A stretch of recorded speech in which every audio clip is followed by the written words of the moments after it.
북한에서 목숨을 걸고 전해진 충격적인 진실을 공개합니다.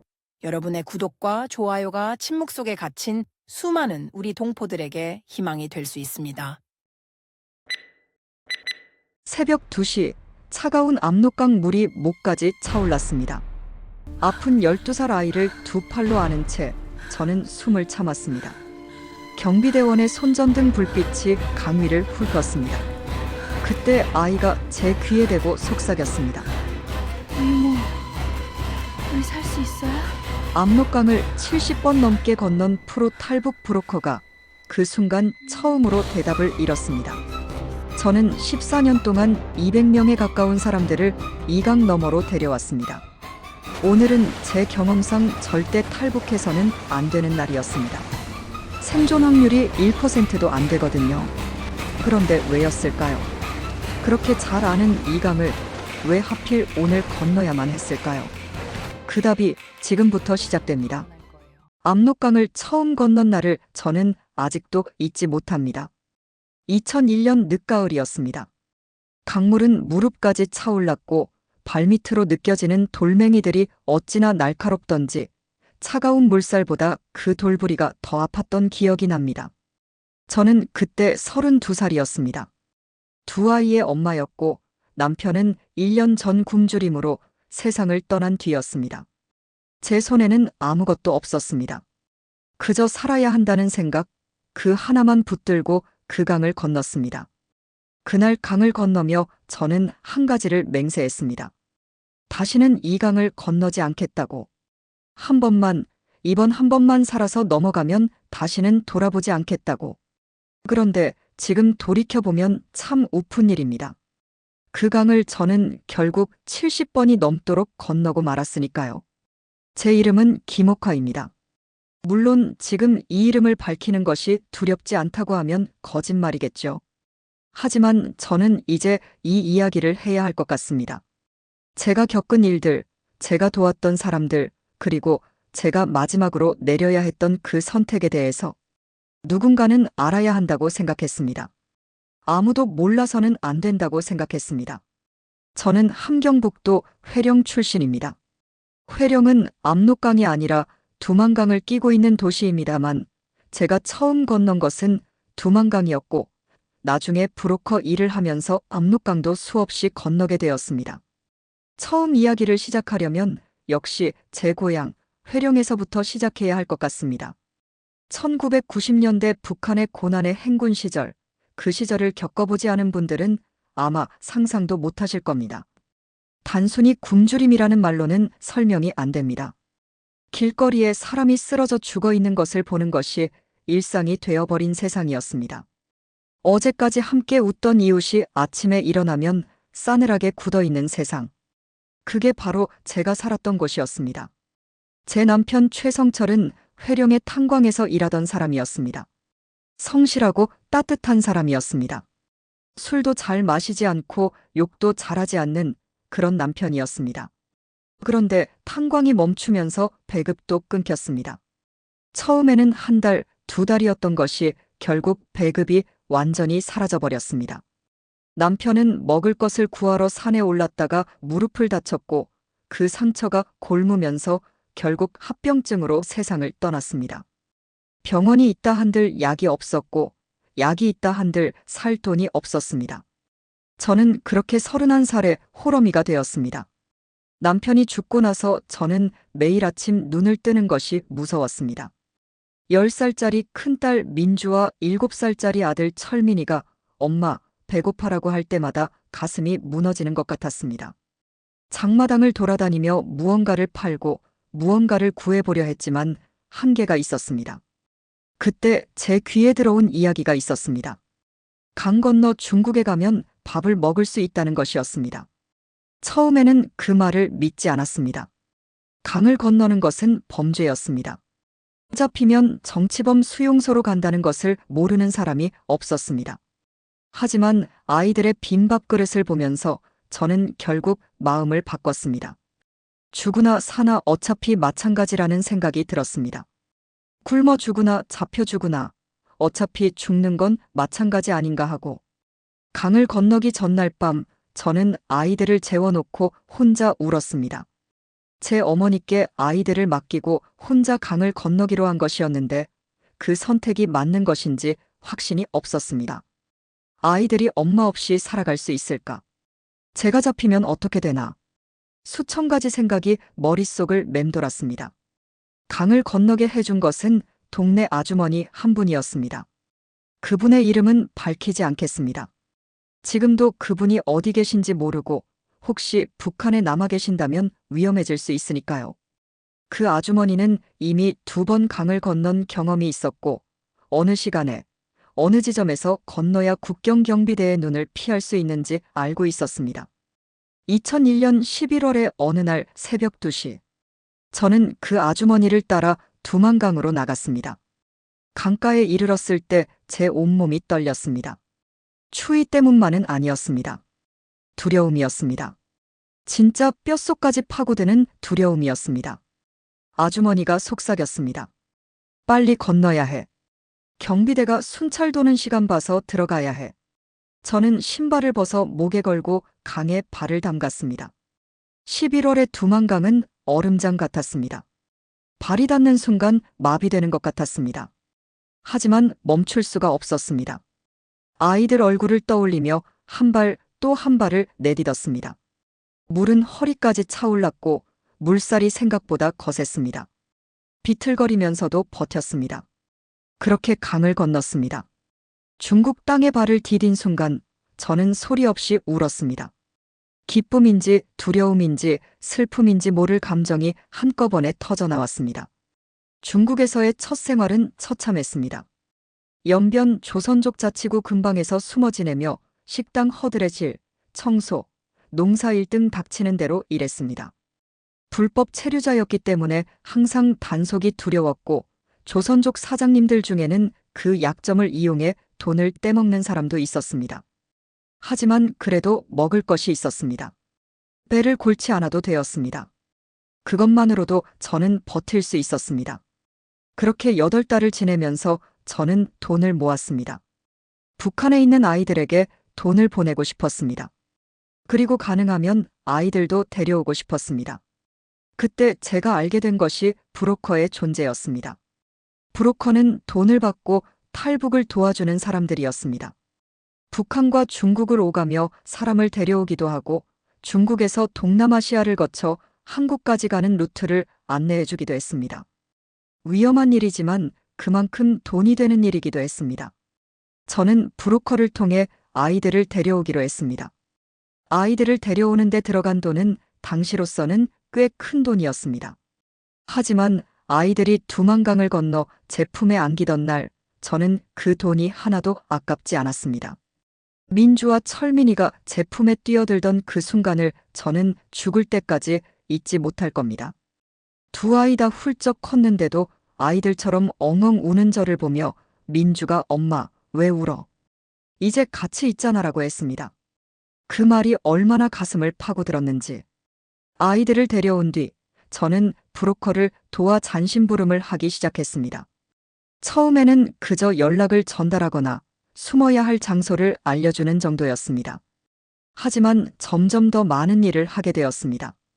제가 강을 건넌 경험이 있고 현지 사정을 알고 있었기 때문에 브로커 일에 적합한 사람이었나 봅니다. 본격적으로 브로커 일을 시작한 것은 2003년이었습니다. 처음에는 정말 망설였습니다. 위험한 일이라는 걸 누구보다 잘 알았습니다. 하지만 저를 설득한 것은 다름 아닌 다른 탈북자들의 얼굴이었습니다. 제가 처음 강을 건넜을 때의 그 두려움과 절박함을 똑같이 가진 얼굴들. 그 사람들에게 제가 도움이 될 수 있다면 그것이 의미 있는 일이라는 생각이 들었습니다. 첫 번째 임무는 회령에 있는 한 가족을 데려오는 것이었습니다. 세 식구였는데 남편은 당 간부의 모함을 받아 수용소에 끌려갈 위기에 처해 있었고 아내와 딸이 먼저 탈출하는 상황이었습니다. 저는 그들을 데리고 강을 건넜습니다. 두 번째 도강이었습니다.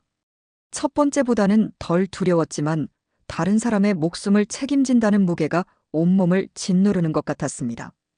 그 임무가 성공적으로 끝난 후 저는 묘한 감정을 느꼈습니다. 안도감, 뿌듯함, 그리고 더 많은 사람을 도와야 한다는 책임감. 그것이 제가 브로커의 길로 본격적으로 들어서게 된 이유였습니다. 아무도 선택해서 이 길을 걷는 사람은 없습니다. 상황이, 현실이, 그리고 눈앞에 보이는 사람들의 절박함이 이 길로 이끄는 것입니다. 그렇게 저의 압록강, 두만강 도강이 시작되었습니다. 처음에는 두만강이 주된 루트였지만 나중에는 압록강 루트도 담당하게 되었습니다. 압록강은 두만강보다 넓고 깊어서 더 위험했습니다. 하지만 그만큼 경비가 조금 허술한 지점들도 있었고 저는 그 지점들을 하나하나 파악해 나갔습니다. 이렇게 시작된 저의 브로커 생활. 그때는 몰랐습니다.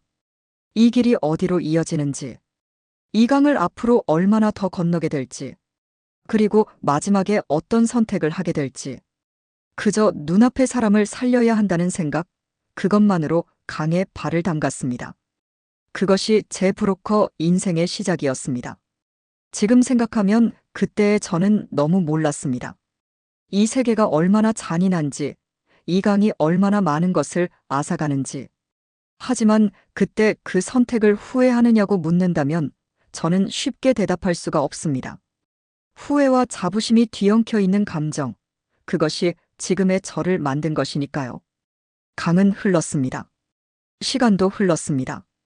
그리고 저는 계속 그 강을 건넜습니다. 1번, 2번, 10번, 20번. 어느새 저는 사람들이 강철 여자라고 부르는 베테랑 브로커가 되어 있었습니다. 하지만 강철도 결국 녹는 법입니다. 그 이야기는 조금 더 뒤에 하겠습니다. 먼저 제가 어떻게 그 70번의 도강을 이어왔는지 그 이야기부터 해드려야 할 것 같습니다. 그 이야기 속에는 제가 만난 수많은 사람들이 있습니다. 살아서 한국에 도착한 사람들도 있고 그러지 못한 사람들도 있습니다. 그 모든 얼굴들이 지금도 제 꿈속에 찾아옵니다. 압록강을 70번 건넌다는 것. 그것이 무엇을 의미하는지 이제부터 제대로 이야기해 드리겠습니다. 브로커 일을 시작하고 처음 2년은 정말 눈코 뜰 새 없이 바빴습니다. 탈북을 원하는 사람들은 끊이지 않았고 저는 점점 더 많은 의뢰를 받게 되었습니다. 처음에는 다른 베테랑 브로커들 밑에서 일하는 형식이었지만 2년쯤 지나자 저는 독립적으로 일을 받아 처리하는 수준이 되었습니다. 사람들이 저를 찾기 시작했습니다. 이유는 간단했습니다. 제가 맡은 임무는 실패한 적이 없었으니까요. 처음 10번의 도강 동안 저는 총 23명을 강 너머로 데려왔습니다. 혼자인 사람도 있었고 가족 단위인 경우도 있었습니다. 노인도 있었고 젖먹이를 아는 엄마도 있었습니다. 각각의 상황이 달랐고 각각의 위험이 달랐습니다. 저는 그 모든 경우에 맞게 루트를 달리하고 시간을 달리하고 방법을 달리했습니다. 브로커 일에서 가장 중요한 것은 정보입니다.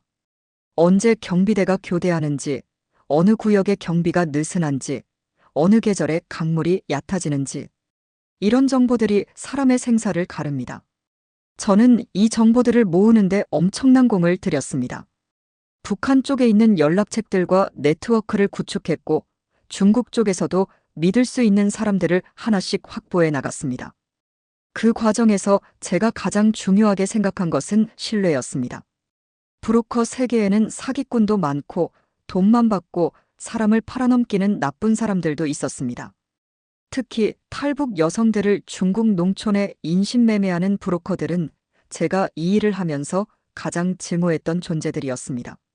저는 절대로 그런 짓을 하지 않았고 그런 사람들과는 어떤 형태의 협력도 하지 않았습니다. 2005년이 되면서 저는 압록강 루트를 본격적으로 맡게 되었습니다. 두만강보다 압록강이 왜 더 어렵냐면 일단 강폭이 훨씬 넓습니다. 좁은 구간도 있지만 평균적으로 두만강보다 훨씬 넓고 물살도 세차며 중국 쪽 단둥과 북한 쪽 신의주 사이의 구간은 특히 감시가 삼엄했습니다. 압록강 철교가 있는 구간은 근처에도 얼씬할 수 없었습니다. 하지만 압록강에는 두만강에 없는 이점도 있었습니다. 조금만 올라가면 사람이 거의 다니지 않는 오지 구간들이 있었고 그런 구간에서는 경비가 상대적으로 허술했습니다. 저는 그런 구간들을 직접 발로 뛰며 찾아냈습니다. 때로는 중국 쪽 조선족 안내인과 함께, 때로는 혼자서. 위험천만한 답사였지만 그렇게 해서 얻은 정보가 나중에 수십 명의 목숨을 살렸습니다. 제가 압록강을 처음 건넌 것은 2005년 3월이었습니다. 두만강과는 또 다른 두려움이었습니다. 강폭이 넓으니까 건너는 시간이 더 걸렸고 그만큼 노출 시간도 길었습니다. 그날 저는 5명을 데리고 강을 건넜습니다. 40대 부부와 그들의 딸, 그리고 남남인 2 젊은 여성이었습니다. 모두 다른 이유로 탈출을 결심한 사람들이었습니다. 강 한가운데에 다다랐을 때 불빛이 보였습니다. 경비대의 손전등이었습니다. 저는 모두를 강물에 납작 엎드리게 했습니다. 얼굴만 물 위에 내밀고 숨죽이며 기다렸습니다. 11월 초의 압록강 물은 살을 애는 것 같았습니다. 2 젊은 여성 중 하나가 덜덜 떨다가 이를 딱딱 부딪히는 소리를 냈습니다. 저는 그 여성의 입을 손으로 막았습니다. 소리 한 번에 모두가 죽을 수도 있었습니다. 불빛이 사라졌습니다. 경비대원이 다른 방향으로 돌아선 것이었습니다. 저는 지금이야 빨리라고 속삭이며 다시 강을 건너기 시작했습니다. 마지막 10여 미터를 뛰다시피 건넜습니다. 중국 강안에 발을 디딘 순간 5명 모두 그 자리에 주저앉았습니다. 저도 마찬가지였습니다. 다리에 힘이 완전히 빠져버려 서 있을 수가 없었습니다. 그렇게 압록강 도강이 시작되었습니다. 그 뒤로 저는 두만강과 압록강을 번갈아 건너며 사람들을 데려왔습니다. 20번째 도강 즈음에는 어느 정도 두려움이 무뎌졌습니다. 두려움이 없어진 게 아니라 무뎌진 것입니다. 무뎌진다는 것이 꼭 좋은 것은 아닙니다. 너무 무뎌지면 방심하게 되고 방심은 곧 죽음을 의미하는 세계였으니까요.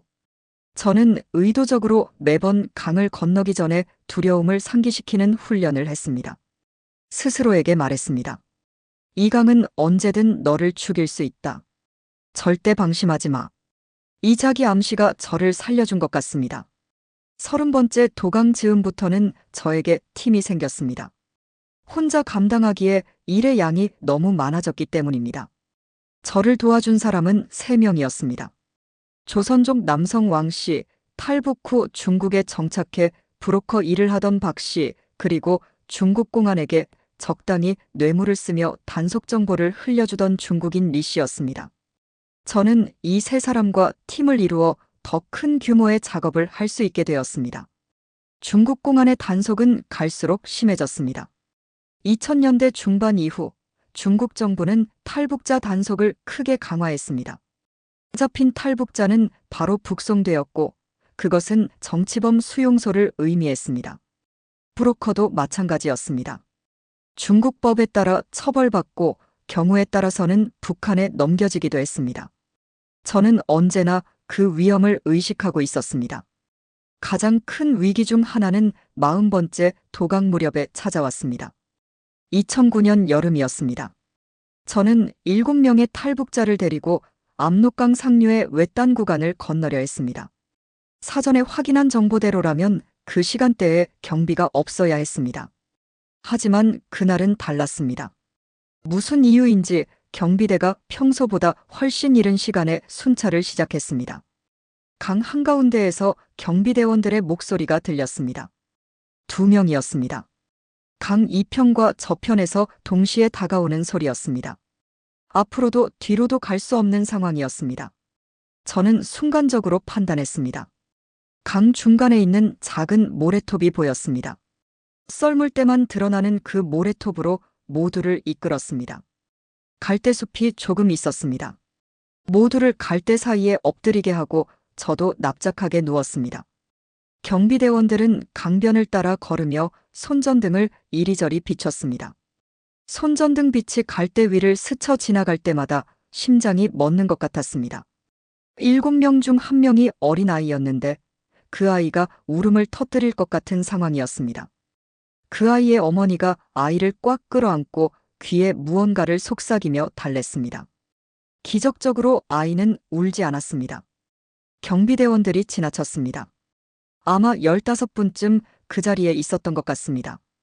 하지만 그 15분이 제 인생에서 가장 긴 시간처럼 느껴졌습니다. 경비대원들의 발소리가 완전히 사라진 것을 확인하고 저는 천천히 일어났습니다. 온몸이 식은땀으로 흠뻑 젖어 있었습니다. 손을 들어보니 손가락이 떨렸습니다. 저는 그 떨림을 보며 아직 살아있다는 것을 실감했습니다. 브로커 생활 중에 저를 가장 힘들게 한 것은 육체적 고통보다 심리적 부담이었습니다. 제가 데리고 강을 건너는 사람들의 목숨이 전적으로 제 손에 달려 있다는 것. 그 책임감이 어떤 것인지는 겪어보지 않으면 모릅니다. 잠을 자다가도 벌떡 일어나 식은땀을 흘리는 날이 수없이 많았습니다. 꿈속에서 경비대에 잡히는 상황이 반복되었습니다.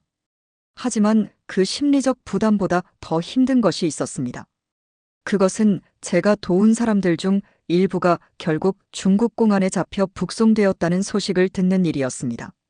제 손으로 강을 건넌 후에도 그들을 지켜줄 수 없다는 현실.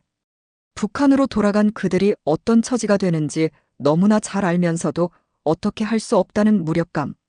그것이 저를 가장 괴롭혔습니다. 50번째 도강 즈음 저는 잠깐 이 일을 그만두어야 하나 생각했습니다. 그때 아이들이 벌써 고등학생이 되어 있었고 저도 40을 넘겼습니다. 몸이 예전 같지 않다는 것을 느꼈습니다. 강을 건너고 나면 회복하는 데 걸리는 시간이 점점 늘어났습니다.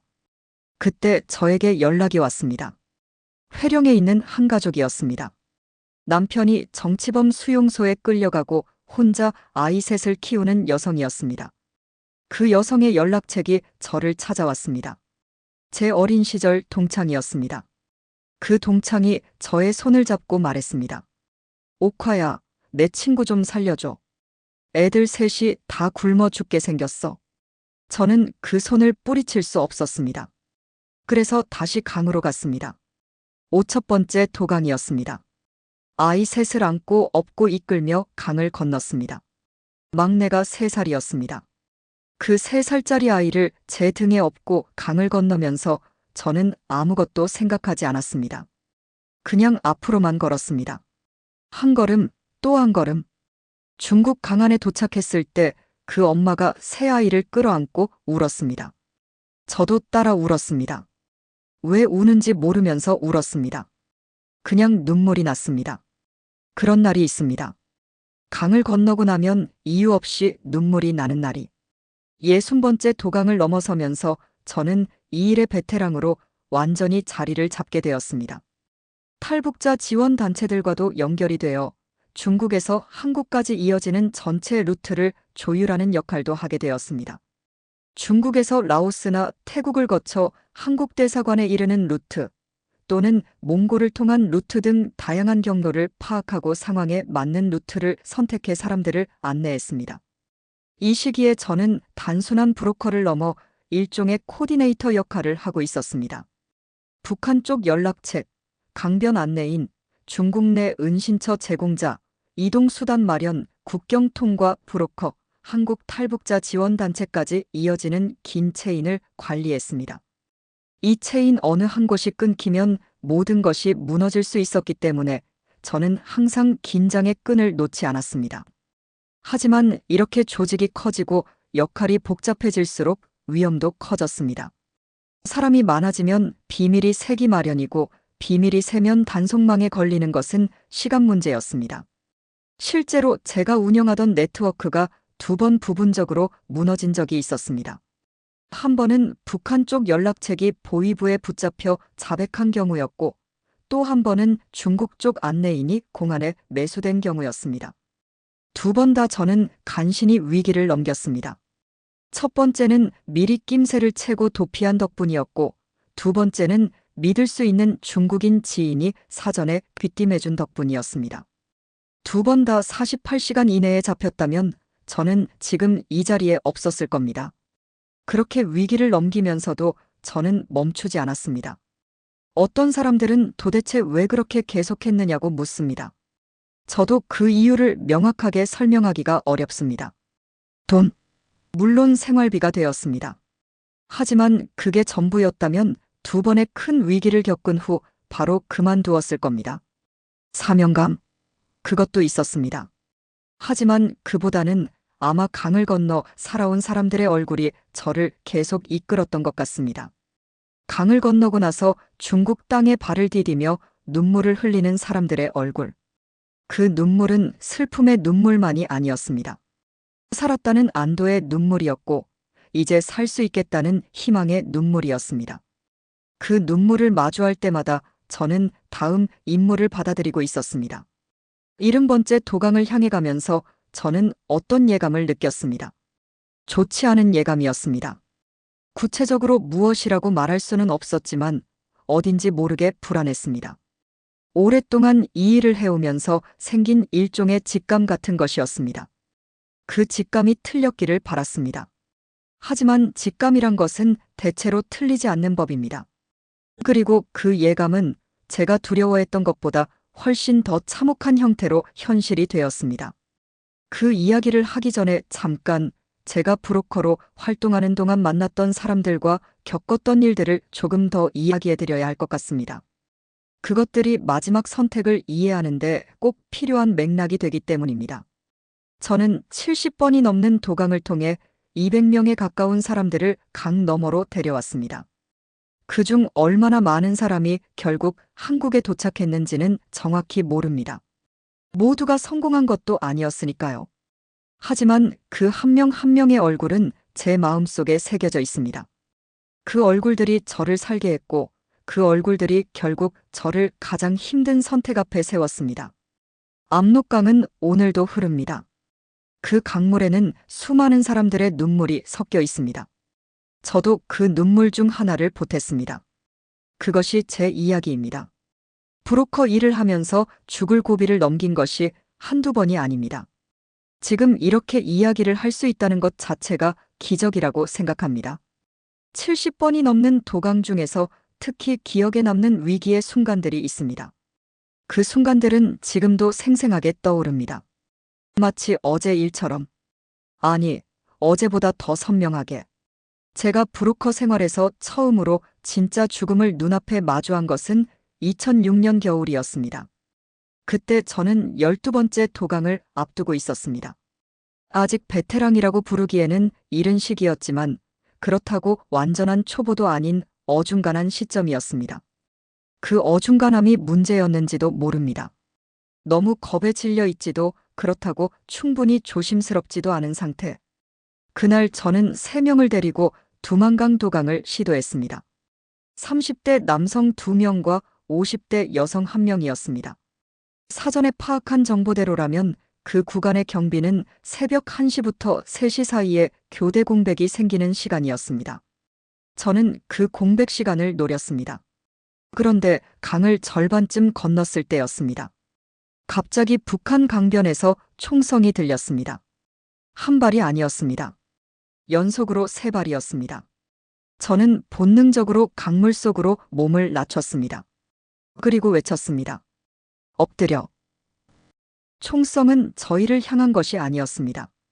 나중에 알고 보니 다른 탈북자 그룹이 같은 시간대에 조금 다른 지점에서 도강을 시도했다가 발각된 것이었습니다. 경비대가 그들을 향해 총을 쏜 것이었습니다. 저희는 운 좋게 그 혼란 속에서 강을 건널 수 있었습니다. 하지만 그날 다른 지점에서 도강을 시도했던 사람들이 어떻게 되었는지는 알 수 없었습니다. 총성이 3발이었다는 것만 기억합니다. 강을 건너고 나서 50대 여성이 제 손을 꼭 잡았습니다. 살았어. 살았어. 그 말을 반복하면서 온몸을 떨었습니다. 저도 떨고 있었습니다. 총성이 울린 후로 제 다리는 계속 후들거렸습니다. 중국 강 안에 엎드려 한참을 그렇게 있었습니다. 숨을 고를 수가 없었습니다. 그날 이후로 저는 총성을 들으면 자동으로 몸이 반응합니다. 한국에 온 지금도 공사장에서 무언가 터지는 소리가 나면 순간적으로 몸이 굳어버립니다. 이것이 트라우마라는 것을 나중에야 알았습니다. 2번째로 기억에 남는 위기는 2008년의 일입니다. 그때 저는 압록강 루트로 6명을 데리고 강을 건넜습니다. 강을 성공적으로 건너 중국 쪽 은신처에 도착했고 모든 것이 순조롭게 진행되는 것 같았습니다. 다음 날 새벽 은신처에서 이동 차량을 기다리고 있을 때였습니다. 차량이 오지 않았습니다. 1시간, 2시간이 지나도 오지 않았습니다. 저는 연락책에게 연락을 시도했지만 전화가 꺼져 있었습니다. 불길한 예감이 들었습니다. 저는 즉각 결단을 내렸습니다. 예비 루트로 이동해야 했습니다. 6명을 이끌고 은신처를 빠져나온 지 30분도 안 되어서 우리가 있던 집에 중국공안 차량이 들이닥치는 것을 멀리서 목격했습니다. 심장이 쿵 내려앉았습니다. 연락책이 잡혔거나 아니면 은신처가 누군가에 의해 신고된 것이었습니다. 만약 제가 그 자리에 30분만 더 있었다면 우리 모두 잡혔을 겁니다.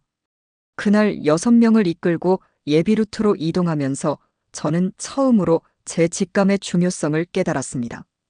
차량이 오지 않았을 때 조금 더 기다려 볼 수도 있었습니다. 하지만 무언가 잘못되었다는 느낌이 너무 강했습니다. 그 느낌을 믿기로 한 선택이 6명의 목숨을 구한 것입니다. 그 이후로 저는 항상 플랜 B, 플랜 C를 준비했습니다. 어떤 상황에서도 대안이 있어야 했습니다. 차량이 오지 않을 경우, 은신처가 노출될 경우, 연락책이 잡힐 경우, 모든 경우의 수를 생각하고 미리 준비했습니다. 이것이 베테랑 브로커와 초보 브로커의 차이였습니다. 세 번째 위기는 제 개인적으로 가장 충격적이었던 사건입니다. 2010년 봄이었습니다. 저와 오랫동안 함께 일했던 동료 브로커 박 씨가 체포되었습니다. 박 씨는 탈북 후 중국에서 10년 가까이 브로커 일을 해온 베테랑이었습니다. 저보다 경험도 많고 노련했던 사람이었습니다. 박 씨가 잡힌 것은 그의 실수 때문이 아니었습니다. 그가 도운 탈북자 중 한 명이 중국 공안에게 박 씨의 정보를 넘긴 것이었습니다. 그 탈북자가 왜 그런 짓을 했는지는 모릅니다. 협박을 받았을 수도 있고 회유를 당했을 수도 있습니다. 어쩌면 자신이 살기 위해 어쩔 수 없는 선택을 한 것일 수도 있습니다. 저는 그 사람을 원망하지 않으려고 노력했습니다. 그 상황이 얼마나 극한인지 저도 알기 때문입니다. 박 씨는 중국 법원에서 징역 7년을 선고받았습니다. 그리고 그것으로 끝이 아니었습니다. 형기를 마친 후 북한으로 추방되었다는 소식이 들렸습니다.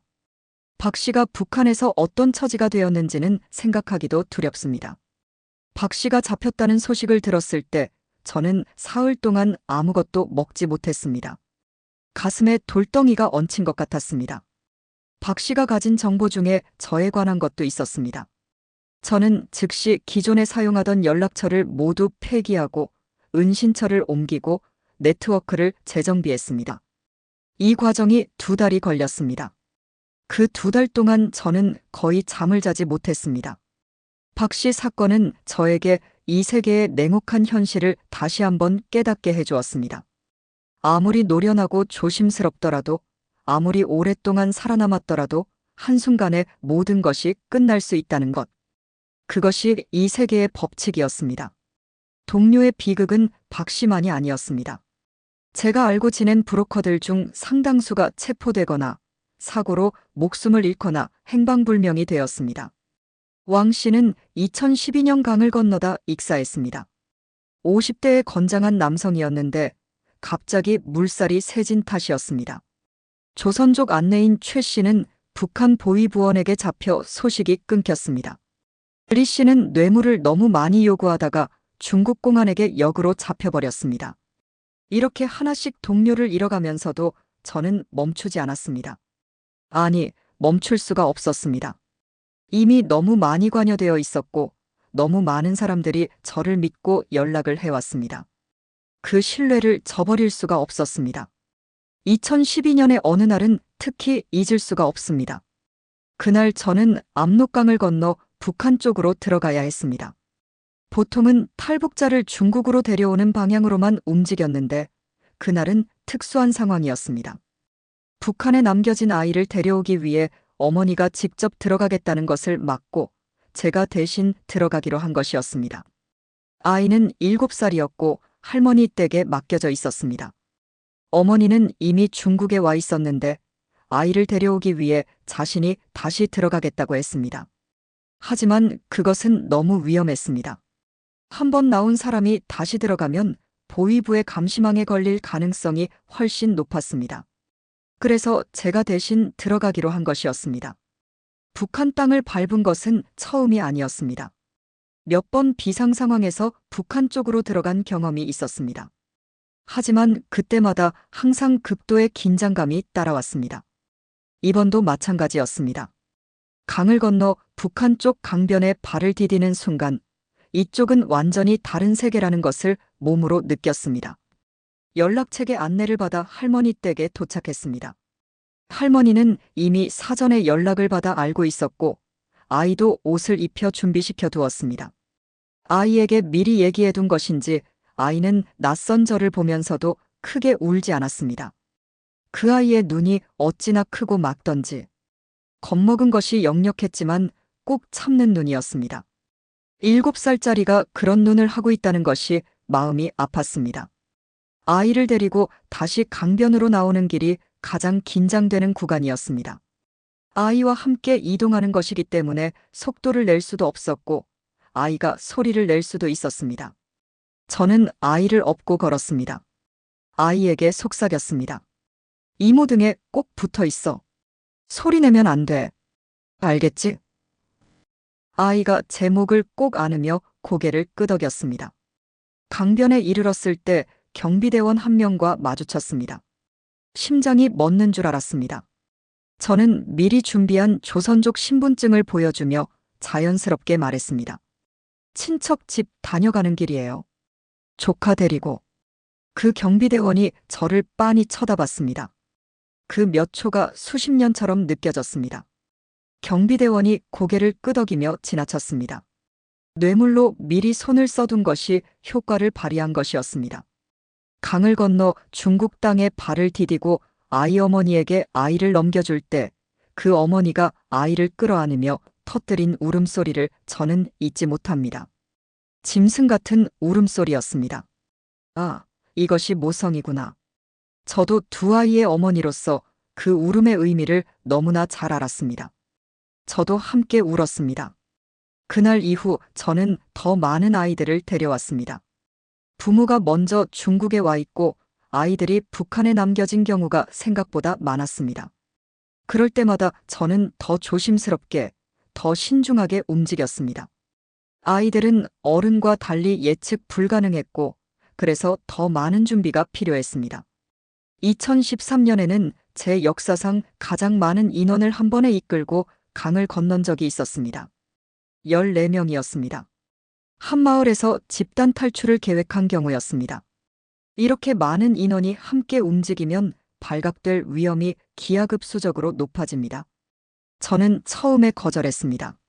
너무 무모하다고 생각했습니다. 하지만 그 마을 사람들이 탈출을 결심하게 된 이유를 듣고 마음이 바뀌었습니다.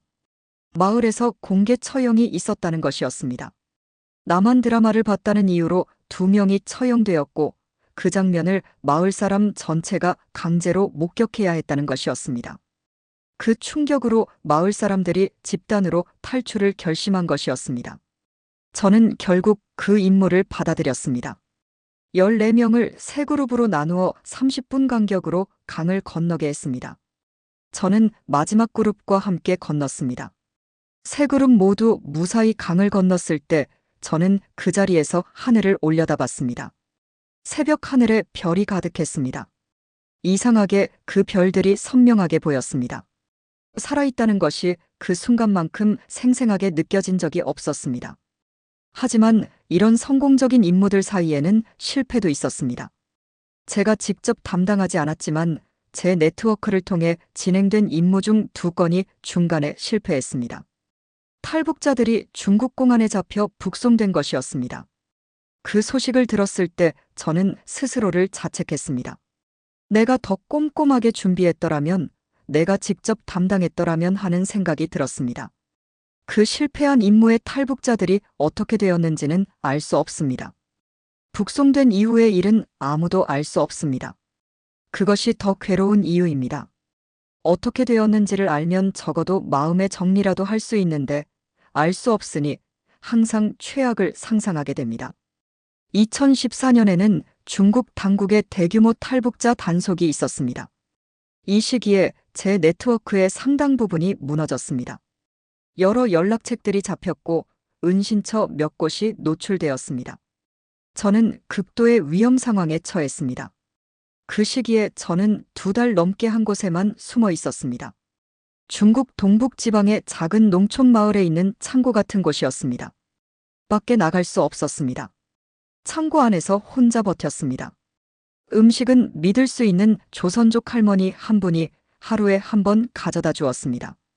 그 할머니가 없었다면 저는 그 시기를 버티지 못했을 겁니다.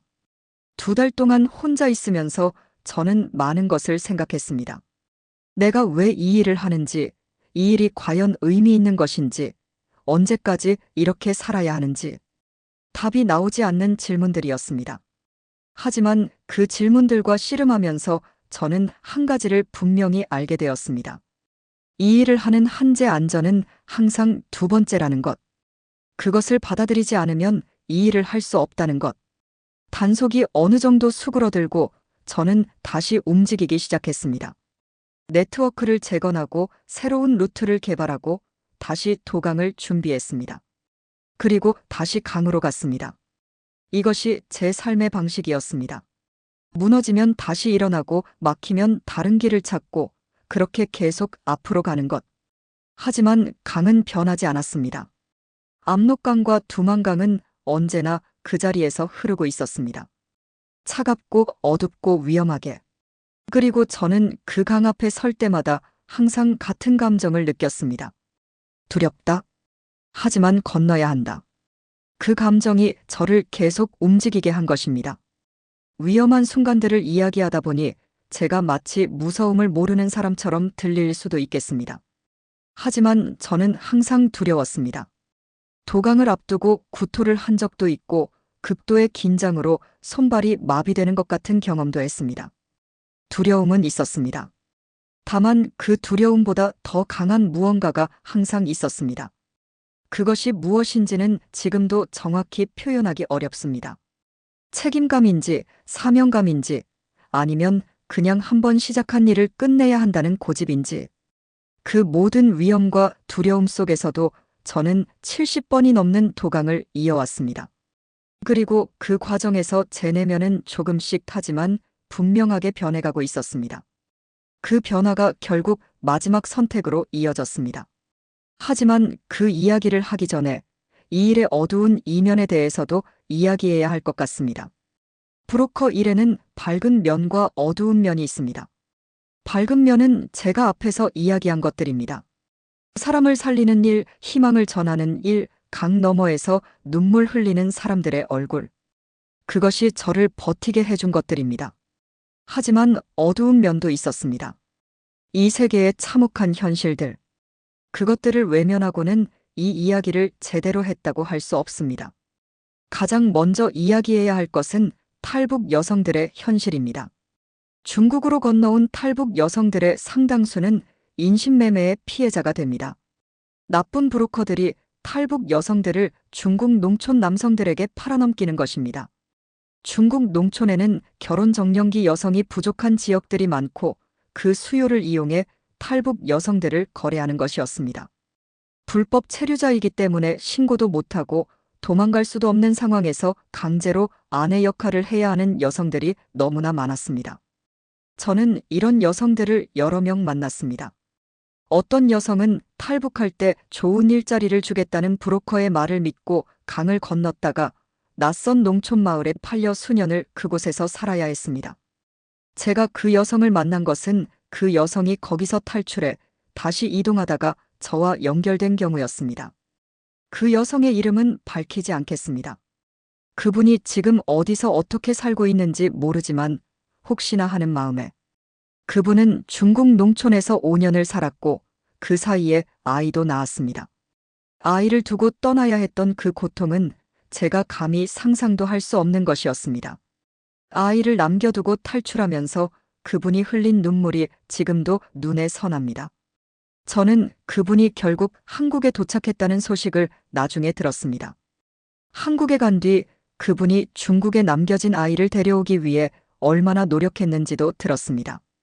그 이야기를 들으면서 저는 이 세계가 얼마나 잔인한지를 다시 한번 실감했습니다. 인신매매 문제는 제가 브로커 생활을 하면서 내내 씨름해야 했던 현실이었습니다. 좋은 브로커와 나쁜 브로커를 구별하기 어려운 경우도 많았고, 처음에는 좋은 의도로 시작했다가 돈에 눈이 멀어 잘못된 길로 빠지는 경우도 있었습니다.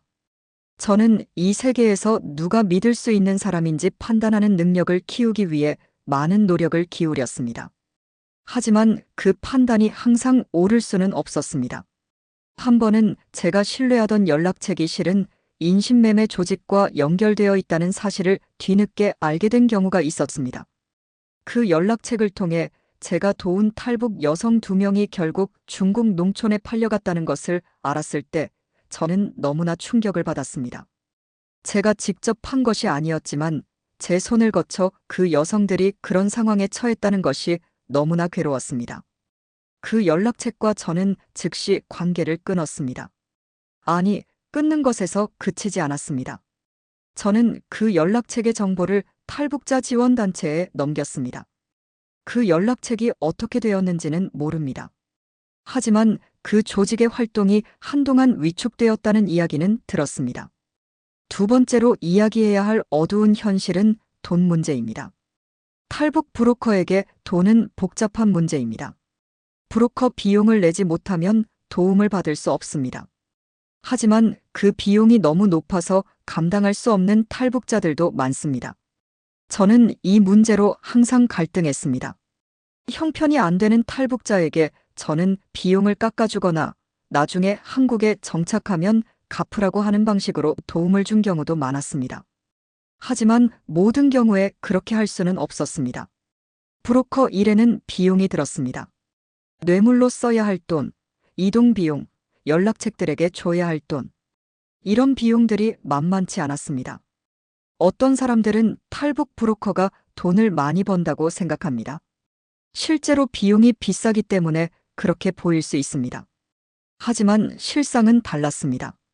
들어오는 돈만큼, 아니 그 이상으로 나가는 돈이 많았습니다. 단속이 강화되면 루트가 막히고 루트가 막히면 새로운 루트를 개발하는데 돈이 들었습니다.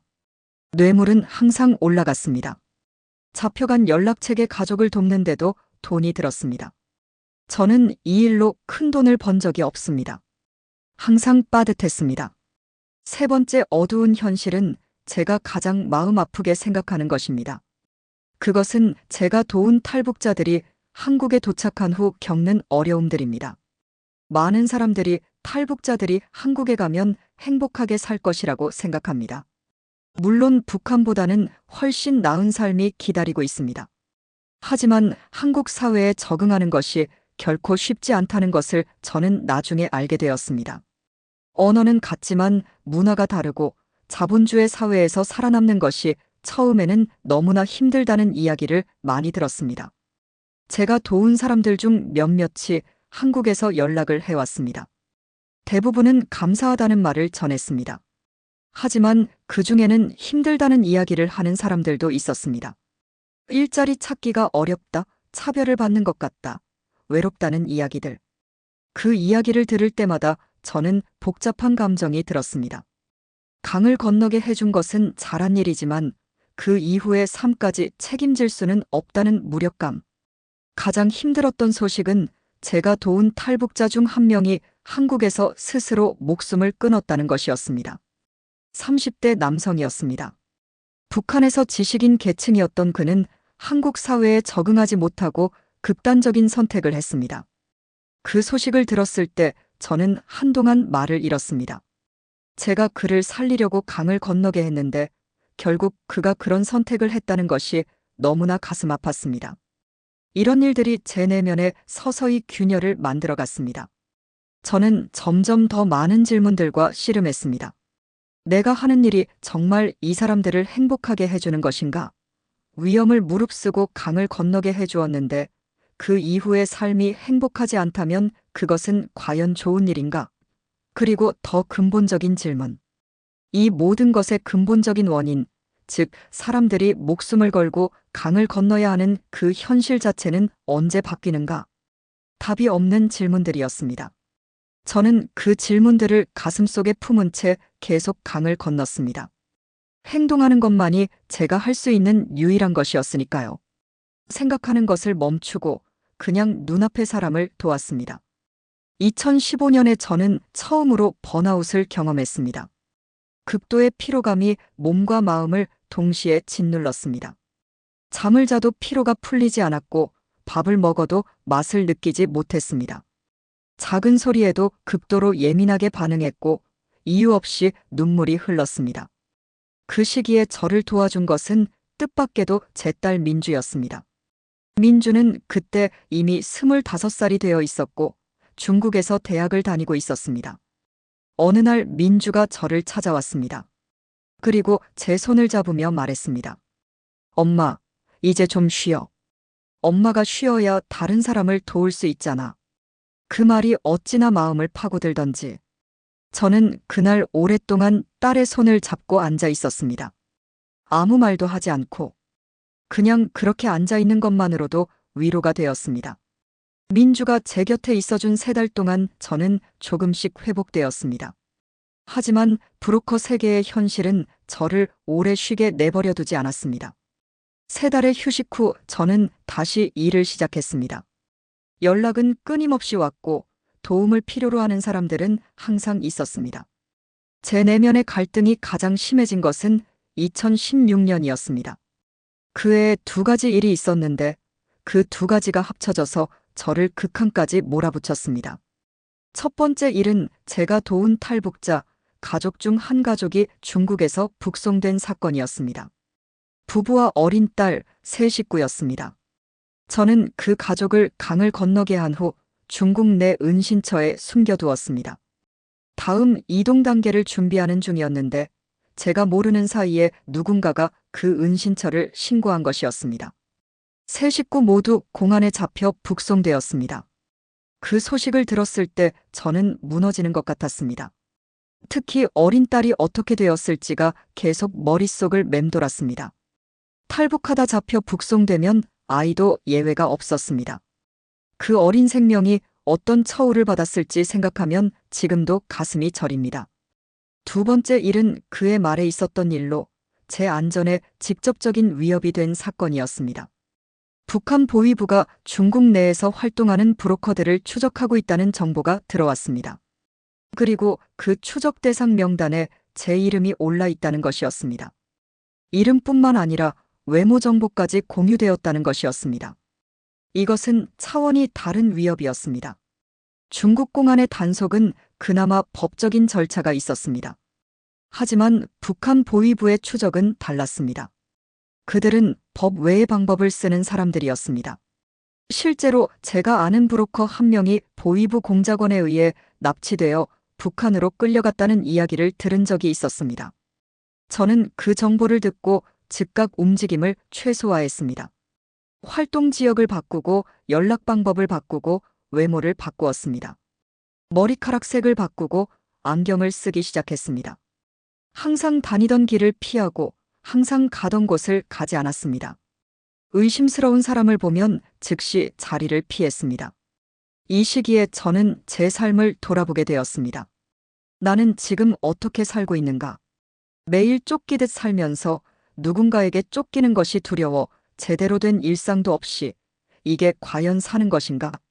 아이들에게 떳떳한 엄마인가? 민주와 철민이는 이미 성인이 되었고 그들의 삶을 살아가고 있었습니다. 하지만 엄마인 저는 여전히 이 위험한 세계에서 벗어나지 못하고 있었습니다. 그런데 갈등은 거기에서 끝나지 않았습니다. 이 일을 그만두자고 마음먹으면 바로 그때 또 연락이 왔습니다. 도움이 필요한 사람의 연락이. 그리고 저는 다시 마음을 바꿨습니다. 이게 반복이었습니다. 그만두려고 했다가 또 도와주고 또 그만두려고 했다가 또 도와주는 반복. 이 반복 속에서 저는 점점 더 지쳐갔습니다. 그리고 그 지침 끝에서 저는 결국 마지막 선택을 해야 할 순간을 맞게 되었습니다. 그 선택이 어떤 것이었는지 그 이야기를 이제 해야 할 것 같습니다. 하지만 그 전에 한 가지만 더 이야기하겠습니다. 이 모든 갈등과 고통 속에서도 제가 포기하지 않았던 이유가 있었습니다. 그것은 제가 강을 건너게 해준 사람들 중 몇몇이 한국에서 보내온 메시지들이었습니다. 덕분에 살았습니다. 아이들이 학교에 다니고 있습니다. 처음에는 힘들었는데 이제 조금씩 적응하고 있습니다. 제 아이가 꿈이 생겼습니다. 의사가 되고 싶다고 합니다. 이런 메시지들이 저를 살게 했습니다. 완벽한 삶은 아닐지라도 자유로운 땅에서 꿈을 꿀 수 있다는 것. 그것이 제가 강을 건너게 해준 이유였고, 그것이 충분한 이유라고 스스로에게 말했습니다. 하지만 인간은 한계가 있습니다. 그리고 그 한계가 왔을 때 저는 그것을 인정해야 했습니다. 제 마지막 선택은 그 한계를 인정하는 것에서 시작되었습니다. 그 이야기는 다음에 이어집니다. 2017년 가을이었습니다. 저는 그때 48살이었습니다. 브로커 일을 시작한 지 14년이 지난 시점이었고, 압록강과 두만강을 합쳐 70번이 넘는 도강을 마친 상태였습니다. 몸은 예전 같지 않았습니다. 무릎이 좋지 않아서 강을 건널 때 통증이 심했고, 오랜 야외 활동과 불규칙한 생활로 인해 건강이 전반적으로 나빠진 상태였습니다. 지인들은 저를 볼 때마다 많이 야위었다고 했습니다. 그해 가을, 저는 사실 거의 모든 것을 정리할 준비를 하고 있었습니다. 네트워크도 정리하고 믿을 수 있는 후임 브로커들에게 제가 맡던 루트를 인계하고 조용히 이 세계에서 빠져나올 생각이었습니다. 아이들이 걱정했고 제 몸이 한계라는 신호를 보내고 있었으며 무엇보다 저는 이제 정말 지쳐 있었습니다. 그런데 그때 연락이 왔습니다. 연락을 해온 것은 중국 연변에서 활동하는 탈북자 지원단체의 간사였습니다. 그 간사는 저와 오랫동안 일해온 사람으로 저를 잘 아는 사람이었습니다. 그 간사가 전한 내용은 이러했습니다. 함경북도 청진에 한 여성이 있는데 그 여성의 12살짜리 딸이 심각한 병을 앓고 있다는 것이었습니다. 치료를 받으려면 중국에 나와야 하는데 북한 내에서는 치료가 불가능한 상황이고 어머니 혼자서는 아이를 데리고 강을 건너는 것이 불가능하다는 것이었습니다. 저는 처음에 거절했습니다. 이미 정리를 시작한 상태였고 몸 상태도 좋지 않았습니다. 무엇보다 아픈 아이를 데리고 강을 건너는 것은 일반적인 도강보다 훨씬 더 위험한 일이었습니다. 아픈 아이는 소리를 낼 수 있고 움직임이 느릴 수 있으며 돌발 상황이 생길 가능성이 높았습니다. 하지만 간사가 말한 한마디가 저를 붙잡았습니다. 옥화 씨, 그 아이가 치료를 못 받으면 올겨울을 넘기기 어렵다고 해요. 저는 전화를 끊고 한참을 앉아 있었습니다. 눈을 감으면 12살짜리 아이의 얼굴이 떠올랐습니다. 제 딸 민주가 12살이었을 때의 얼굴이 겹쳐 보였습니다. 제가 처음 강을 건너던 그 시절, 아이들을 살리기 위해 죽음을 무릅쓰던 그 기억이 떠올랐습니다. 결국 저는 마음을 바꿨습니다. 마지막으로 한 번만 더 그 생각이었습니다. 그리고 그것이 진짜 마지막이 될 것이라는 예감도 있었습니다. 좋은 의미에서가 아니라 무언가 이번이 정말 마지막이 될 것 같다는 그런 예감이었습니다. 준비는 신중하게 했습니다. 이미 정리 단계에 들어간 네트워크를 다시 가동했습니다. 북한 쪽 연락책과 여러 차례 정보를 주고받으며 현재 강변 상황을 파악했습니다. 중국 쪽 공안의 단속 동향도 확인했습니다. 모든 것을 꼼꼼하게 점검했습니다. 예전보다 더 꼼꼼하게. 출발 전날 밤, 저는 오랫동안 잠을 이루지 못했습니다.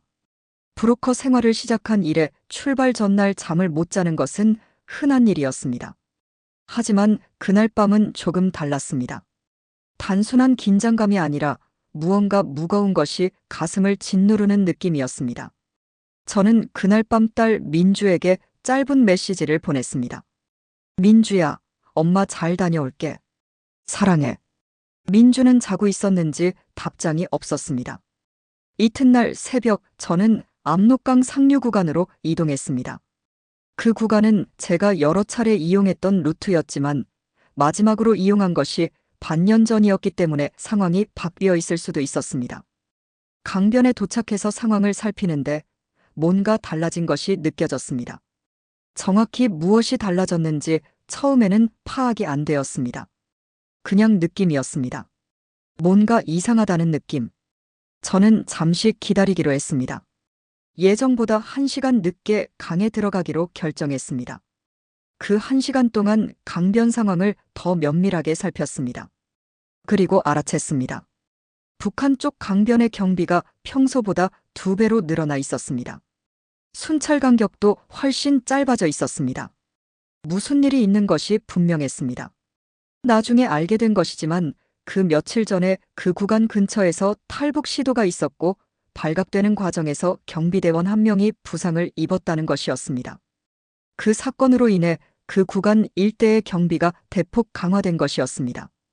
이런 정보가 사전에 제게 전달되지 못한 것은 연락체계에 문제가 생긴 것이었습니다. 저는 즉각 다른 구간으로 이동했습니다. 예비 루트였습니다. 2시간을 이동해 다른 구간에 도착했습니다. 그곳의 상황은 상대적으로 조용했습니다. 저는 다시 한번 꼼꼼하게 상황을 살핀 후 강에 들어가기로 결정했습니다. 강을 건너 북한 쪽에 도착했을 때 연락책이 저를 기다리고 있었습니다. 연락책의 안내로 아이와 어머니가 있는 곳으로 이동했습니다. 청진에서 미리 이동해 온 것이었습니다. 어머니는 30대 중반이었고 아이는 작고 여위어 있었습니다. 아이의 얼굴이 창백했습니다. 피부에 기운이 없었고 눈빛도 흐렸습니다. 병이 상당히 깊어진 것이 눈에 보였습니다. 어머니가 저를 보자마자 2 손을 잡았습니다. 살려주세요. 제발 우리 애 살려주세요. 목소리가 떨렸습니다. 저는 어머니의 손을 꼭 잡았습니다. 걱정하지 마세요. 제가 데리고 나갈게요. 그 말을 하는 순간 저는 이 임무가 얼마나 무거운 것인지를 다시 한번 느꼈습니다. 아픈 아이를 데리고 강을 건너는 것. 그것은 단순한 도강이 아니었습니다. 그 아이의 생명이 제 손에 달려 있는 것이었습니다. 이동하기 전 저는 아이에게 직접 이야기했습니다. 이름이 뭐야? 아이가 작은 목소리로 대답했습니다. 은솔이요. 은솔아, 이모 말 잘 들어야 해. 조용히 있어야 하고 이모가 멈추면 같이 멈추고 이모가 움직이면 같이 움직이는 거야. 할 수 있지? 은솔이가 고개를 끄덕였습니다. 그 눈빛에서 저는 아이가 상황을 이해하고 있다는 것을 느꼈습니다. 12살 그 나이의 북한 아이는 어른보다 더 많은 것을 이해하고 있었습니다. 강변으로 이동하는 경로에서 첫 번째 위기가 왔습니다. 예상치 못한 곳에 초소가 생겨 있었습니다. 연락책도 몰랐던 새 초소였습니다. 저는 즉시 방향을 틀어 우회 경로로 이동했습니다. 시간이 20분 더 걸렸습니다. 아이가 걸음이 느려서 이동하는데도 시간이 더 걸렸습니다. 강변에 도착했을 때는 예정보다 40분이 늦어진 상태였습니다. 그것은 큰 문제였습니다. 경비 교대 공백 시간이 점점 줄어들고 있었습니다. 저는 즉각 결단을 내려야 했습니다. 기다리면 다음 공백 시간까지 2시간을 더 기다려야 했습니다. 하지만 2시간을 강변에서 기다리는 것은 그 자체로 매우 위험했습니다. 저는 지금 당장 건너기로 결정했습니다. 남은 공백 시간은 약 15분. 충분하지 않았지만 감수해야 했습니다. 강에 들어갔습니다. 10월의 압록강은 차가웠습니다. 아이가 차가운 물에 닿자 몸을 움츠렸습니다. 저는 아이를 안아들었습니다. 아이가 가볍다는 것이 마음 아팠습니다. 너무 가벼웠습니다. 어머니는 제 옆에서 같이 강을 건넜습니다. 강 한가운데에서 2번째 위기가 왔습니다. 북한 쪽에서 손전등 불빛이 움직였습니다. 경비대원이 예정보다 일찍 순찰을 시작한 것이었습니다. 불빛이 강 쪽을 향해 비춰졌습니다. 저는 아이를 안은 채 강물 속으로 최대한 낮게 몸을 웅크렸습니다. 어머니도 똑같이 했습니다. 차가운 물이 목까지 찼습니다. 아이의 얼굴만 간신히 물 위에 내밀었습니다. 아이가 떨었습니다. 온몸으로 떨었습니다. 병으로 이미 약해진 몸이 차가운 물에 잠기면서 극한의 상황이 된 것이었습니다. 저는 아이를 최대한 꽉 끌어안아 체온을 전달하려 했습니다. 손전등 불빛이 강 위를 비췄습니다. 저희 바로 위를 지나쳐갔습니다. 숨을 참았습니다. 아이도 숨을 참고 있었습니다. 그 어린 것이 그 아픈 몸으로 숨을 참고 있었습니다. 불빛이 돌아갔습니다. 경비대원이 다른 방향으로 이동한 것이었습니다. 저는 즉각 움직였습니다. 빨리, 지금이야.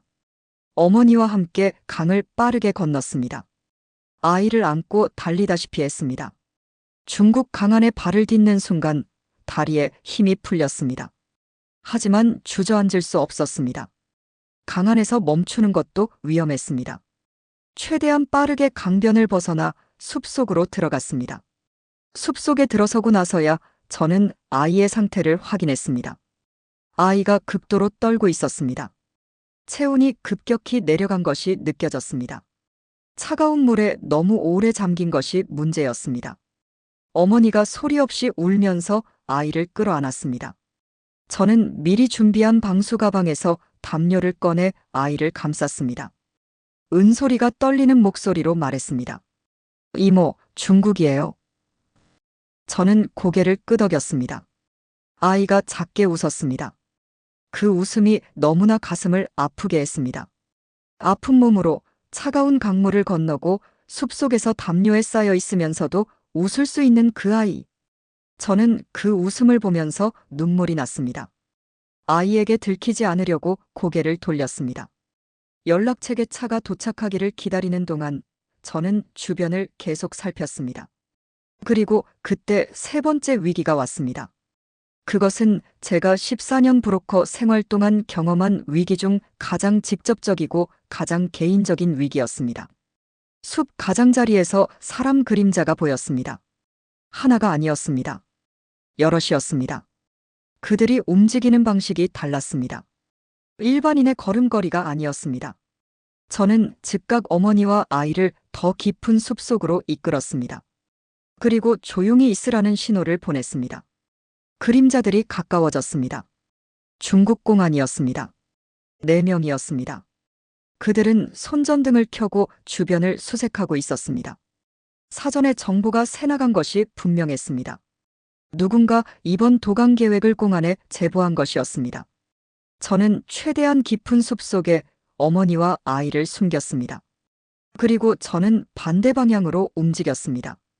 공안의 주의를 다른 곳으로 끌어야 했습니다. 저 혼자 움직여서 그들의 시선을 돌리고 그 사이에 어머니와 아이가 대피할 시간을 버는 것이 유일한 방법이었습니다. 나뭇가지를 밟는 소리를 일부러 냈습니다. 공안 중 2명이 그 소리를 듣고 제 방향으로 달려왔습니다. 저는 달리기 시작했습니다. 무릎이 아팠지만 달렸습니다. 숲속을 뛰어다니며 그들을 유인했습니다. 나무 사이를 이리저리 누비며 최대한 어머니와 아이가 있는 곳에서 멀어지게 했습니다. 그렇게 10분 정도를 뛰었을 때 발이 무언가에 걸렸습니다. 나무 뿌리였습니다. 저는 앞으로 고꾸라졌습니다. 손을 짚으려 했지만 사이에 돌이 있었고 손바닥이 돌에 긁혀 피가 났습니다. 무릎도 땅에 부딪혔습니다. 일어나려는데 공안 1명이 달려들어 제 팔을 잡았습니다. 잡혔습니다. 그 순간 제 머릿속을 스친 것은 어머니와 은솔이가 안전하게 빠져나갔을까 하는 것이었습니다. 그리고 민주와 철민이의 얼굴이 떠올랐습니다. 그리고 압록강이 떠올랐습니다. 차갑고 어두운 그 강이. 공안은 저를 차에 태웠습니다. 신분을 확인했습니다. 저는 미리 준비한 가짜 신분증을 제시했습니다.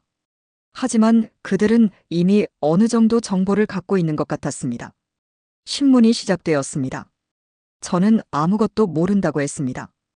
강변에서 우연히 지나가다 쫓기게 된 것이라고 했습니다. 신문은 밤새 이어졌습니다. 저는 버텼습니다. 어머니와 은솔이에 대해서는 한마디도 하지 않았습니다.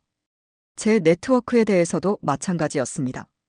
새벽이 되었을 때 공안 중 1명이 나가더니 다른 사람과 함께 들어왔습니다. 그 사람의 얼굴을 보는 순간 저는 가슴이 철렁 내려앉았습니다. 북한 사람이었습니다. 억양과 외모에서 바로 알 수 있었습니다. 보위부 공작원이었습니다. 그때 저는 이것이 진짜 마지막이 될 수도 있겠다는 생각이 들었습니다. 중국 공안에게 잡혀 추방되는 것과 북한 보위부에게 넘겨지는 것은 차원이 달랐습니다. 전자는 중국법에 따른 처벌이었지만 후자는 그 이상이었습니다. 저는 그 순간 이 이야기의 결말이 어떻게 될지를 생각했습니다. 그리고 마지막 선택을 위한 준비를 시작했습니다. 그 선택이 무엇이었는지는 지금부터 이야기하겠습니다. 그 신문실 안에서 저는 14년의 시간을 떠올렸습니다. 압록강과 두만강을 건넌 70번이 넘는 도강. 제 손을 잡고 강을 건넌 200명에 가까운 사람들. 그들의 눈물, 그들의 떨림, 그들의 안도, 그리고 그들의 웃음. 차가운 강물 속에서 숨을 참던 순간들. 총성을 듣고 엎드린 순간들. 동료들을 잃던 날들. 모든 것이 파노라마처럼 스쳐 지나갔습니다. 북한 보위부 공작원으로 보이는 그 남성은 저를 오랫동안 쳐다봤습니다. 그리고 무언가를 중국 공안 측에 말했습니다. 통역이 없어서 내용을 알 수 없었지만 분위기가 매우 심상치 않았습니다. 중국 공안은 잠시 밖으로 나갔고 그 남성과 저 둘만 신문실에 남게 되었습니다. 그 남성이 조선말로 말했습니다. 북한 사투리가 섞인 말이었습니다. 김옥화, 당신이 김옥화 맞지? 저는 아무 말도 하지 않았습니다. 그가 계속 말했습니다. 오래 찾았어. 당신이 얼마나 많은 공화국 인민을 빼돌렸는지 알고 있어. 이제 끝났어. 그 말을 들으면서 저는 이상하게도 두렵지 않았습니다. 이미 각오한 것이었기 때문인지도 모릅니다. 아니면 그냥 너무 지쳐서 두려움을 느낄 에너지조차 없었는지도 모릅니다. 저는 천천히 고개를 들어 그 남성을 똑바로 바라봤습니다. 그리고 말했습니다. 저는 사람을 살렸습니다. 당신들이 죽이려 하는 사람들을 살렸습니다. 그것이 죄라면 저는 그 죄를 받겠습니다. 그 남성의 얼굴이 굳었습니다. 그 순간 밖에서 소란이 들렸습니다. 무언가 예상치 못한 일이 생긴 것이었습니다. 나중에 알게 된 것이지만 그 시각에 제가 연락을 취해두었던 탈북자 지원단체가 움직이기 시작한 것이었습니다. 제가 잡혔다는 소식이 빠르게 전달되었고 단체 측에서는 즉각 외부에 이 사실을 알렸습니다. 국제인권단체, 언론사 여러 관계자들에게 동시에 연락이 갔습니다. 이것은 제가 오래전부터 준비해둔 비상계획이었습니다. 만약 제가 잡히는 상황이 발생하면 즉각 외부에 알려 국제적인 관심을 받게 하는 것. 혼자 조용히 사라지지 않는 것. 이것이 제가 최악의 상황에 대비해 준비해둔 마지막 방어선이었습니다. 중국 공안이 다시 들어왔습니다. 그들의 태도가 조금 달라진 것이 느껴졌습니다. 당황한 기색이 역력했습니다. 북한 공작원과 중국 공안 사이에 무언가 논의가 오갔습니다. 저는 그 사이에 조용히 있었습니다. 무릎 위에 얹은 두 손이 보였습니다. 돌에 긁혀 피가 굳어있는 손이었습니다. 그 손을 보면서 저는 이 손으로 얼마나 많은 사람을 이끌었는가를 생각했습니다. 그 다음 몇 시간은 매우 복잡하게 흘러갔습니다. 국제인권단체의 개입이 시작되었고 언론이 이 사건에 관심을 갖기 시작했습니다. 외부의 압박이 거세지자 중국 공안은 결정을 미루기 시작했습니다. 저를 즉각 북송하거나 넘기는 것이 부담스러워진 것이었습니다. 이런 외부의 관심과 압박이 없었다면 저는 그날 북한 공작원에게 넘겨졌을 겁니다. 결국 저는 중국 당국으로부터 72시간 내에 중국을 떠나라는 조건부 방면을 받았습니다. 체포와 방면 사이에 그 몇 시간 동안 무슨 일이 있었는지 저는 모든 것을 알지 못합니다. 외부에서 어떤 압박이 어떤 방식으로 들어갔는지 구체적인 내용은 알 수 없었습니다. 다만 제가 살아서 그 방을 나올 수 있었다는 것, 그것만은 분명했습니다. 신문실을 나오면서 저는 멈추지 않았습니다. 곧장 이동했습니다. 72시간이라는 시간이 있었지만 한순간도 머뭇거릴 수 없었습니다. 믿을 수 있는 지인의 도움을 받아 즉각 이동을 시작했습니다. 그리고 그 이동 과정에서 저는 마지막 선택을 해야 했습니다.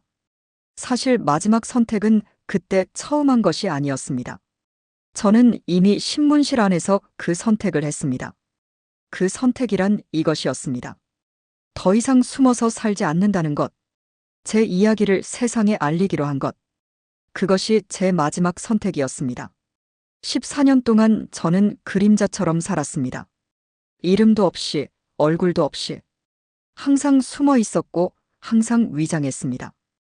그것이 이 일을 할 수 있는 방법이었으니까요. 하지만 잡힌 그 순간, 저는 깨달았습니다. 그림자처럼 사라지는 것이 더 이상 해결책이 아니라는 것을. 제가 그림자처럼 사라지면 아무도 모릅니다. 압록강을 70번 건너며 200명에 가까운 사람들을 살린 한 여성이 어느 날 조용히 사라졌다는 것을. 그 사람들의 이야기가 세상에 알려지지 않는다는 것을. 그리고 지금 이 순간에도 그 강 어딘가에서 숨죽이며 건너고 있을 수많은 사람들의 이야기가 계속 묻힌다는 것을. 저는 세상에 나가기로 했습니다. 제 이름을 밝히고 제 얼굴을 보이고 제 이야기를 하기로 했습니다. 그것이 제가 할 수 있는 마지막이자 가장 용기 있는 선택이라고 생각했습니다. 이동 경로는 탈북자 지원단체의 도움으로 마련되었습니다. 중국에서 태국으로, 태국에서 한국으로. 제가 수없이 다른 사람들을 안내했던 바로 그 루트를 이번에는 제 자신이 걷게 되었습니다. 이 얼마나 아이러니한 일인가 싶었습니다. 태국 방콕에서 한국 대사관으로 향하던 날 아침, 저는 창밖을 내다봤습니다. 야자수가 보이고 따뜻한 햇살이 비추는 방콕의 거리가 보였습니다. 압록강의 차갑고 어두운 물과는 너무나 다른 세계였습니다. 저는 그 창밖을 보면서 한참을 울었습니다. 무엇 때문에 울었는지 처음에는 몰랐습니다. 슬픔 때문인지, 안도 때문인지, 아니면 그냥 오랫동안 참아온 것들이 한꺼번에 터지는 것인지. 나중에 생각해보니 그것은 14년의 세월에 대한 눈물이었던 것 같습니다. 14년 동안 참아온 모든 것들, 두려움과 슬픔과 죄책감과 피로와 보람과 상실이 한꺼번에 쏟아져 나오는 눈물이었습니다. 그 눈물은 마지막 눈물이 아니었습니다. 한국에 도착한 후로도 저는 많이 울었습니다. 하지만 그날 방콕에서 흘린 눈물은 특별했습니다. 그것은 제가 선택한 새로운 삶을 향한 첫 번째 눈물이었으니까요. 한국에 도착한 것은 2017년 11월이었습니다. 하나원에서의 정착 교육을 받으면서 저는 처음으로 안전하다는 느낌을 받았습니다. 쫓기지 않는다는 것, 숨지 않아도 된다는 것, 그것이 처음에는 오히려 낯설었습니다. 너무 오랫동안 쫓기며 숨어 살았기 때문에 안전한 상황이 오히려 불안하게 느껴지는 역설이 있었습니다. 적응하는 데 시간이 걸렸습니다. 한국 사회는 제가 상상한 것과 비슷하면서도 달랐습니다. 빠르고 경쟁적이고 익숙하지 않은 것들이 많았습니다. 하지만 자유로웠습니다. 내가 걷고 싶은 길을 걸을 수 있고 하고 싶은 말을 할 수 있다는 것. 그 자유가 처음에는 너무 생소해서 어색할 정도였습니다. 딸 민주는 제가 한국에 온다는 소식을 듣고 중국에서 직접 한국으로 왔습니다. 공항에서 민주를 만났을 때 우리는 서로를 끌어안고 오랫동안 울었습니다. 민주가 말했습니다. 엄마, 이제 진짜 끝난 거야. 저는 고개를 끄덕였습니다. 그리고 말했습니다. 응, 이제 끝났어. 근데 엄마 이야기는 이제 시작이야. 아들 철민이는 이미 몇 년 전에 먼저 한국에 와 있었습니다. 가족이 다시 한자리에 모인 것이 얼마만인지. 셋이 함께 밥을 먹으면서 저는 밥맛을 느꼈습니다. 오랫동안 밥맛을 잃었는데 그날 처음으로 밥이 맛있다고 느꼈습니다. 한국에 와서 저는 제가 결심한 것을 실천하기 시작했습니다. 이야기를 하는 것. 처음에는 탈북자 지원단체에서 작게 시작했습니다. 나중에는 강연을 하고 인터뷰를 하고 이렇게 제 이야기를 기록으로 남기게 되었습니다. 이야기를 하는 것이 처음에는 쉽지 않았습니다. 14년 동안 숨겨온 것들을 꺼내어 보이는 것이 두렵기도 했고 말을 꺼내다 보면 너무 많은 감정이 몰려와 중간에 멈추게 되는 경우도 많았습니다. 특히 실패했던 임무들, 북송된 사람들에 대한 이야기를 할 때는 항상 목이 메었습니다. 그런데 이야기를 하면 할수록 이상한 일이 생겼습니다. 조금씩 마음이 가벼워지는 것이었습니다. 말로 꺼내어 놓으면 가슴속에 눌러두었던 것들이 조금씩 풀리는 것 같았습니다. 심리 상담도 받았습니다. 트라우마 치료였습니다. 처음에는 그게 무슨 소용이냐고 생각했습니다. 저 같은 사람에게 상담이 무슨 효과가 있겠냐고. 하지만 놀랍게도 효과가 있었습니다.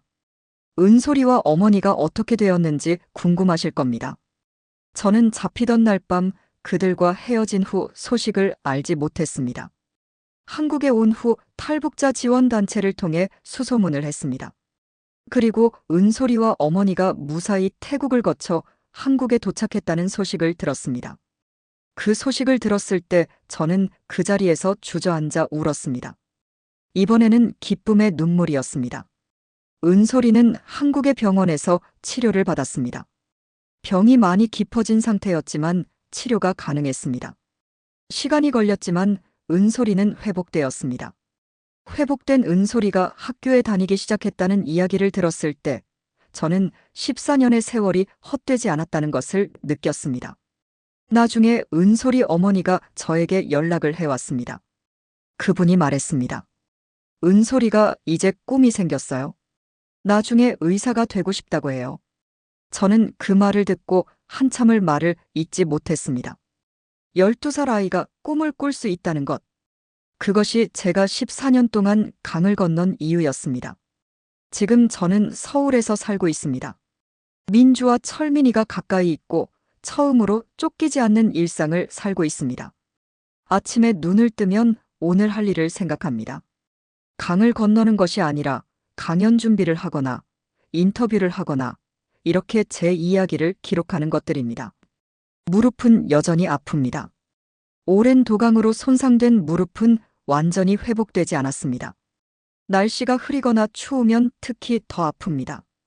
그 통증이 느껴질 때마다 저는 압록강을 생각합니다. 차갑고 어두운 그 강을, 그리고 그 강을 건넌 사람들을. 트라우마는 아직 완전히 사라지지 않았습니다. 큰 소리가 나면 여전히 몸이 굳고 낯선 사람이 갑자기 다가오면 경계심이 발동합니다. 꿈속에서 아직도 강을 건너는 꿈을 꿉니다. 그 꿈이 나쁜 것만은 아닙니다. 꿈속에서 강을 건너고 나면 오히려 마음이 후련할 때도 있으니까요. 가끔 이런 생각을 합니다. 내가 첫 번째로 강을 건넌 그날, 다시는 이 강을 건너지 않겠다고 맹세했는데, 그 맹세를 70번도 넘게 어긴 셈이 되었습니다. 하지만 그것을 후회하지 않습니다. 그 70번의 도강이 없었다면 지금 한국에서 살아가는 수많은 사람들 중 일부는 지금 어떻게 되어 있을지 모릅니다. 그 생각이 저를 위로합니다. 제가 이 이야기를 하는 이유가 있습니다. 단순히 제 경험을 자랑하거나 동정을 받기 위해서가 아닙니다. 지금 이 순간에도 그 강 어딘가에서 차가운 물속에 발을 담그고 있는 사람들이 있다는 것을 세상에 알리고 싶어서입니다. 압록강은 오늘도 흐릅니다. 제가 한국에서 따뜻한 방에 앉아 이 이야기를 하는 지금, 누군가는 그 강을 건너고 있을지도 모릅니다. 아픈 아이를 안고 빈손으로 살겠다는 그 하나의 희망을 붙들고 그 사람들의 이야기가 세상에 알려지기를 바랍니다. 그 사람들이 안전하게 강을 건너기를 바랍니다. 저는 더 이상 강을 건너지 않습니다. 하지만 그 강을 건너는 사람들을 위해 제가 할 수 있는 일을 계속하겠습니다. 이야기를 하는 것, 목소리를 높이는 것, 그리고 은솔이처럼 꿈을 꿀 수 있는 아이들을 위해 무언가를 하는 것. 그것이 제 마지막 선택이 저에게 부여한 새로운 임무라고 생각합니다. 민주가 얼마 전에 저에게 물었습니다. 엄마, 후회해?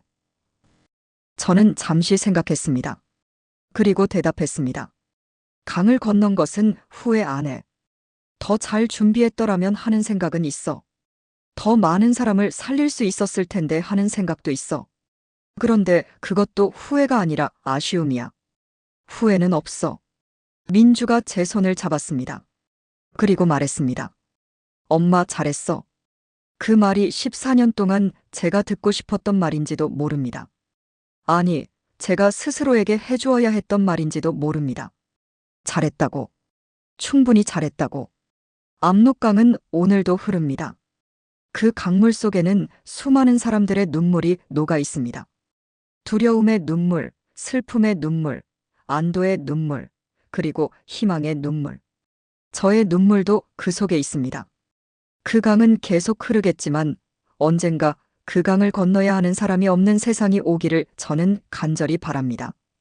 그것이 제 마지막 소망입니다.